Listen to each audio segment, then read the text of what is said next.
Hello guys, তো আমি যেরকম বলেছিলাম তোমাদের সাথে আমি আমার কাকার বিয়ের ব্লগ শেয়ার করবো, তো সেটা নিয়ে আমি আজকে হাজির হয়ে গেছি। এটা হচ্ছে হলদি ডে। এখানেই আগের দিন মেহেন্দি সেলিব্রেট করা হয়েছিল, সেটারও ক্লিপ আমি তোমাদের সাথে শেয়ার করলাম। এটা মেনলি ফটোশুটের জন্যই ডেকোরেট করা হয়েছিল এবং হলদি সেলিব্রেট করা হয়েছিল বাড়ির ছাদে এইভাবে ডেকোরেট করে। তো যেহেতু বিয়েতে অনেক ধরনের নিয়ম কানুন থাকে, তাই সকাল থেকে সমস্ত প্রস্তুতি চালু হয়ে গেছিল। আর এখানে চলছিল ঠেকুয়া তৈরির প্রস্তুতি। আর ঠিক তার কিছুক্ষণ পরেই শুরু হয়ে যায় বিয়ের সমস্ত ধরনের নিয়ম। আর সমস্ত পুজো টুজো শেষ হওয়ার পর শুরু হয় হলদি রসম। এক এক করে গ্রুমকে সবাই হলদি লাগানো শুরু করে। আর বিহারে হলদি মানে হচ্ছে হোলি খেলা, যেটার ক্লিপ তোমরা এক্ষুনি দেখতে পাবে।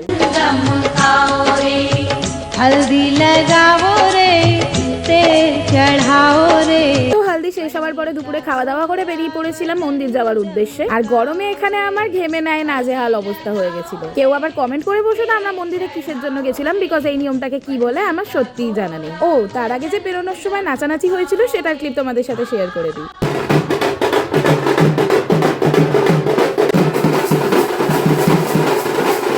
নাচানাচির পর্ব শেষ হওয়ার পরে ঠিক এরকম গ্রামের রাস্তা দিয়ে আমরা চলে যাচ্ছিলাম মন্দিরের দিকে। বিহারে আমার সমস্ত রিলেটিভস থাকায় বিহারের বিয়ে আমি আগেও অ্যাটেন্ড করেছি, কিন্তু পুরোপুরি সবকিছু নিয়ম এভাবে পর্যবেক্ষণ আমার আগে কোনোদিন করা হয়নি। এখানে সমস্ত বিয়ের নিয়ম কমপ্লিট করা হচ্ছিল, আর সেই ফাঁকে আমি একটু আশেপাশেও ঘুরে দেখে নিচ্ছিলাম। সত্যি বলতে আমি আমার লাইফে ফার্স্ট টাইম আমার বাবার মামার বাড়ি ঘুরতে গিয়েছিলাম, তাই আশেপাশে আমি একটু ঘুরে পর্যবেক্ষণ করে দেখে নিচ্ছিলাম কি কি রয়েছে বা কোথায় কোথায় ঘুরতে যাওয়ার জায়গা রয়েছে। কিন্তু অনেকটা গ্রামের সাইড বলে এখানে ঘোরার মতো সেরকম কিছু ছিল। তো বটতলা থেকে সমস্ত নিয়ম কমপ্লিট করার পরে অবশেষে আমরা মন্দিরে এসে উপস্থিত হই। মন্দিরে সমস্ত নিয়ম কানুন শেষ হওয়ার পরে আমরা পৌঁছাই বাড়িতে। এই নিয়মটাকে বেঙ্গলিতে কি বলা হয় জানি না, তবে আমাদের ল্যাঙ্গুয়েজে এটাকে গিরাড়ি বলা হয়। ঠিক যেই জায়গায় আমাদের হলদি সেলিব্রেট করা হয়েছিল সেই জায়গাতেই এখানে এই নিয়মটা পালন করা হচ্ছে। আর সবাই মিলে বসে এখানে গান গাওয়ার তোড়জোড় চালিয়ে রেখেছে। আর এই সমস্ত নিয়ম কমপ্লিট হতে হতে প্রায় 9টা সাড়ে 9টা বেজে যায়। তো আজকের এই হলদি ডে ব্লগটা তোমাদের কেমন লেগেছে আমাকে অবশ্যই কমেন্ট করে জানিও। আর বিয়ের ব্লগের জন্য অবশ্যই আমার চ্যানেলটা সাবস্ক্রাইব করে বেল আইকনটা ক্লিক করে দিও। তো আজকের জন্য টাটা, সবাই ভালো থেকো, সুস্থ থেকো। খুব তাড়াতাড়ি তোমাদের সাথে আমি বিয়ের দিনের ব্লগ নিয়ে হাজির হব।